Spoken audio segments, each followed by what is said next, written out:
Imagine if you had to memorize numbers like 19 to .168.1.1 just to visit YouTube or check your email. Sounds impossible, right? Luckily, we don't have to, and it's all thanks to something called DNS. The Domain Name System, or DNS, is like the phone book of the internet.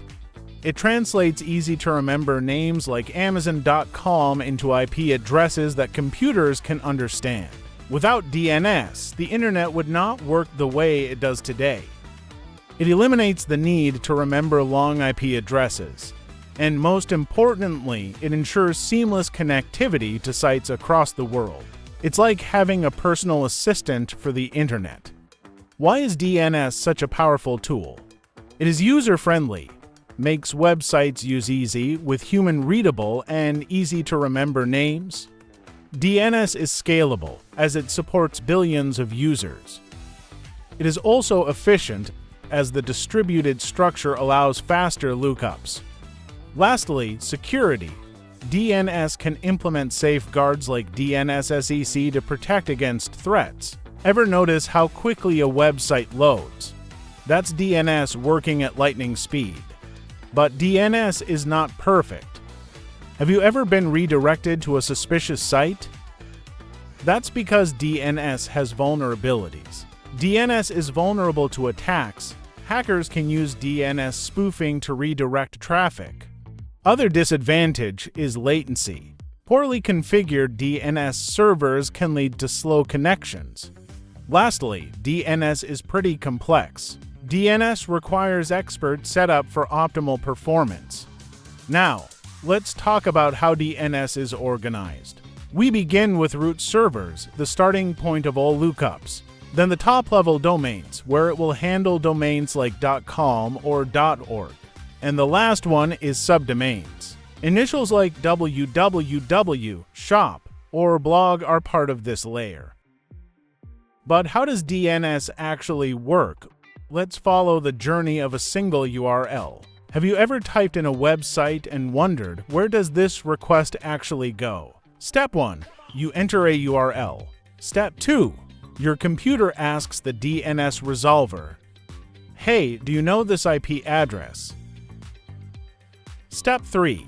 If the resolver does not know, it will ask the root server, which is the starting point for all DNS lookups. Step 4. The root server will redirect DNS resolver to the TLD server who handle domains like .com or .net. Step 5.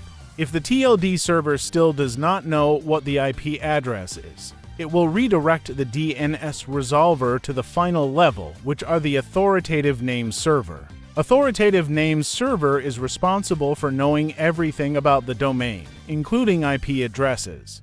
So finally, the name server will respond to the DNS resolver with the IP address that we have been looking for. Then the resolver will send the IP address to your computer. Now, your computer finally understands where do you want to go. After completing the task, DNS resolver will store the information in its cached memory. So if you wanted to visit the same web page in the future, it won't need to do the same step again. But how does it reach at the right place when you visit a website? The answer lies in DNS records, which is the rule book that tells the internet where to go. There's 5 types of DNS records. The first one is a record, the most common. It points domain names to IPv for addresses, like a street address for websites. Next is AAA record, similar, but for IPv6, think of it as the next-gen version for newer internet addresses. MX record will route emails to the right mail server. If there is no MX record, means no emails. CNAME acts like a nickname, redirecting domains to another domain. For example, www pointing to example.com. Lastly, TXT record. It can hold text data for security, verification, or SPF records to prevent email spoofing. Now, let's learn how to configure DNS. In your Windows server, go to Manager and click Add Roles and Features. Click Next, Next, Next, and then Add Active Directory Domain Services feature. And keep on clicking Next, then proceed to install.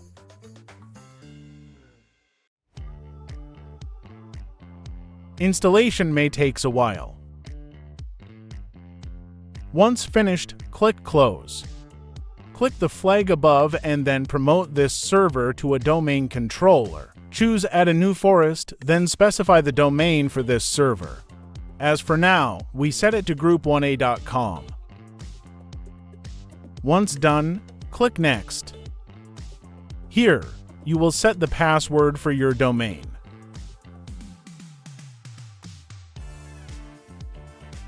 Click Next and it will automatically set your NetBIOS domain name.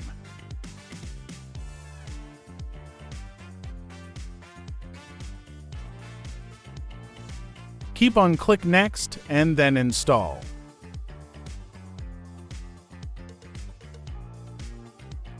Once done, close the tab. Now, the Windows server will restart to implement the configurations. When it restarted, you can see there is DNS section on your dashboard. Click on it and go to DNS Manager. Click on your computer name, then forward lookup zone. Choose the domain name that you have configured. You can see here there is configurations for forward lookup. Now we need to set up the reverse lookup by adding new zone. Click Next and Next, then enter the network ID of the server.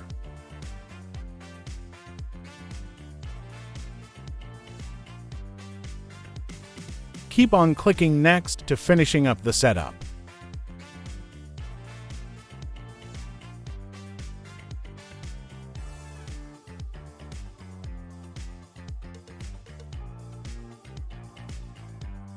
As you can see here, the setup for reverse lookup is done. Next, we will register the DNS server. Open up the command prompt and enter the command ipconfig register DNS. Wait until registration is complete. You will get an output saying the DNS resource records has been registered. Now, let's set the DNS server IP to the computer. We can set it up on Control Panel Section Network. Fill the preferred DNS server to the DNS server IP.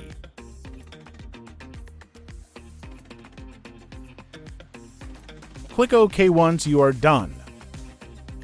Let's test if our DNS is working or not. Enter the command nslookup in the command prompt. You will see the domain name server shows up alongside the IP address. Enter your domain name to test if forward lookup is working. If the IP address shows up, it means the DNS is successful and working. That is all from us. Hope you understand all about DNS. Thank you for watching.